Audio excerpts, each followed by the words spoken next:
Assalamualaikum warahmatullahi wabarakatuh. Apa khabar semua?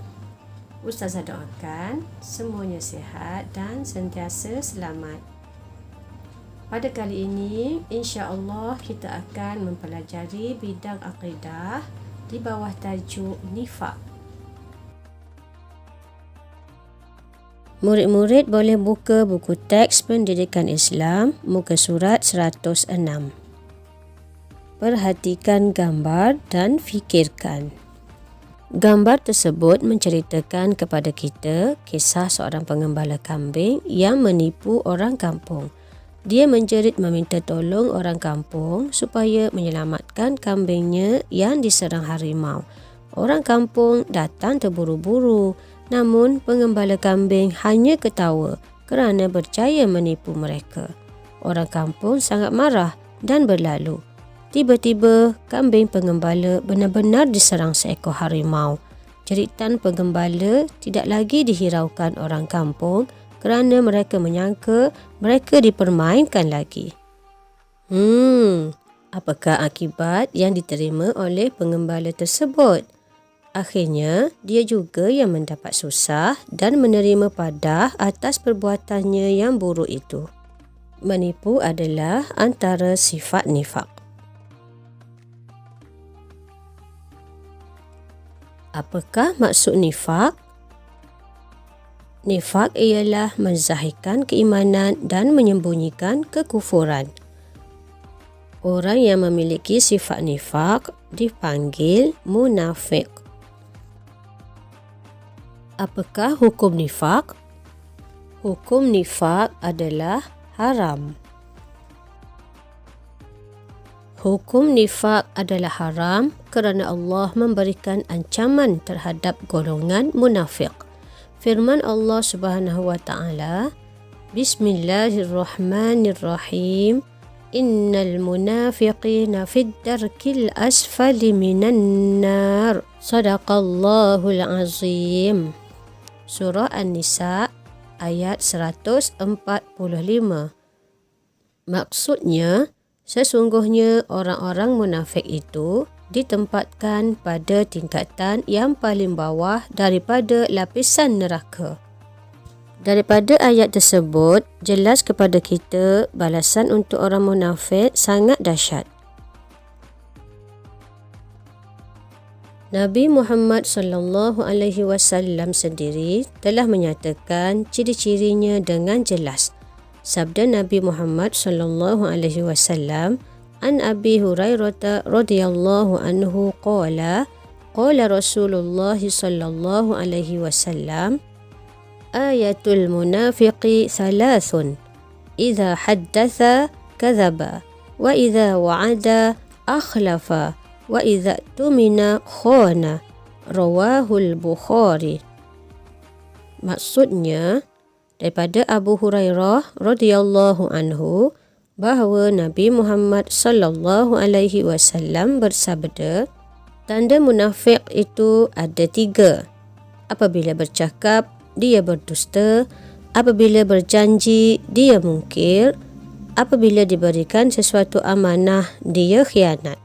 Riwayat Al-Bukhari. Dalam hadis ini, Rasulullah SAW menyatakan 3 ciri orang munafik, iaitu suka berdusta, mungkir janji dan tidak menunaikan amanah yang diberi. Baiklah murid-murid, setelah mengetahui maksud nifaq dan hukumnya, sekarang kita beralih pula kepada pembahagian nifaq. Nifaq terbahagi kepada 2 bahagian, nifaq i'tiqad dan nifaq amalan. Murid-murid, nifaq i'tiqad bermaksud tidak beriman dengan ajaran Islam namun berpura-pura seperti beriman dengannya. Ianya juga disebut nifaq besar. Contoh nifaq i'tiqad. Seseorang itu dikira munafik sekiranya membenci ajaran yang dibawa oleh Rasulullah sallallahu alaihi wasallam sedangkan dia mengaku dia beriman. Orang munafik juga gembira dengan kekalahan Islam dan benci dengan kemenangan Islam, walhal dia juga mengaku dia Islam. Pada zaman Rasulullah SAW, terdapat seorang munafik yang sangat terkenal. Dia dianggap sebagai ketua orang-orang munafik pada zaman itu. Namanya ialah Abdullah bin Ubay. Dia memeluk Islam dan mengaku beriman kepada Allah dan Rasul. Namun, pelbagai perancangan jahat diatur untuk memusnahkan Islam dari dalam. Nifak amalan pula ialah berdusta, memungkiri janji dan mengkhianati amanah. Seperti mana yang dinyatakan oleh Rasulullah SAW di dalam hadis yang kita bacakan tadi. Contoh nifak amalan, Budin memberitahu ibunya dia ke rumah kawan untuk belajar, tetapi mereka mandi di sungai. Abu tidak membayar duit yang dipinjamnya dari Hasan seperti yang dijanjikan. Nora tidak menyerahkan duit bayaran buku yang dikirimkan ayahnya kepada gurunya, tetapi habis dibelanjakannya. Itulah antara contoh nifak amalan. Nifak amalan juga dikenali sebagai nifak kecil. Baiklah murid-murid, mari kita lihat perbezaan nifak i'tiqad dan nifak amalan supaya murid-murid lebih faham. Nifak i'tiqad boleh menyebabkan pelakunya terkeluar daripada Islam, manakala nifak amalan tidak sampai menyebabkan pelakunya terkeluar daripada Islam. Nifak i'tiqad melibatkan keyakinan dan nifak amalan melibatkan perbuatan. Murid-murid, apakah faktor yang mendorong kepada nifak? Faktor-faktor tersebut ialah kelemahan iman kerana selalu melupakan Allah Subhanahu wa Ta'ala, tidak jujur dan mudah melakukan khianat, kurang bersyukur dengan nikmat yang dikurniakan Allah Subhanahu wa Ta'ala, dan haloba dengan keduniaan sehingga melakukan kezaliman.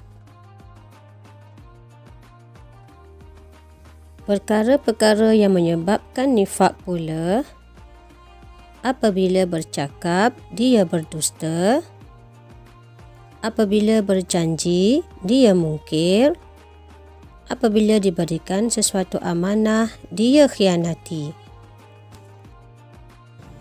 Sekarang, kita lihat pula apakah kesan nifak dalam kehidupan seharian kita. Ianya melibatkan individu, keluarga, masyarakat dan negara.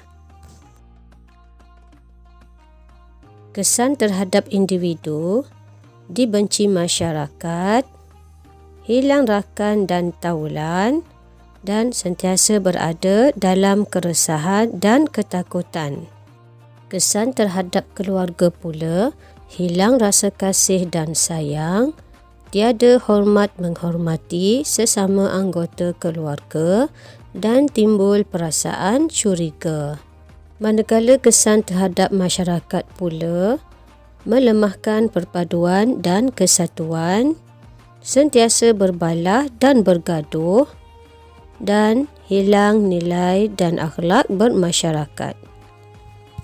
Akhir sekali, kesan terhadap negara, berlaku jenayah, penindasan dan kezaliman, umat mundur dan lemah, mudah dikuasai dan dijajah. Apakah tindakan untuk kita menjauhi nifak? Antaranya, tingkatkan keimanan kepada Allah dengan berzikir, berdoa dan bertadabbur Al-Quran. Kita perlu menambah ilmu agama dan beramal dengannya. Kita perlulah memikirkan tentang keburukan nifak. Kita hendaklah sentiasa bermuhasabah. Dan kita mestilah sentiasa berakhlak mulia dan bersyukur kepada Allah Subhanahu wa Ta'ala. Murid-murid, daripada apa yang telah kita pelajari tadi, kita faham bahawa nifaq adalah satu sifat yang dikeci dan sangat dilarang dalam Islam. Sebagai seorang Muslim, kita wajib memelihara diri kita daripada sifat nifaq supaya Allah sentiasa merantui kita dunia dan akhirat. Tiada daya dan upaya untuk kita melakukan kebaikan dan menjauhi kejahatan melainkan dengan kekuatan daripada Allah Subhanahu wa Ta'ala. Oleh itu, jangan lupa untuk sentiasa berdoa kepada Allah supaya Allah sentiasa melindungi kita daripada sifat nifaq. Bertemu lagi di lain video. Assalamualaikum warahmatullahi wabarakatuh.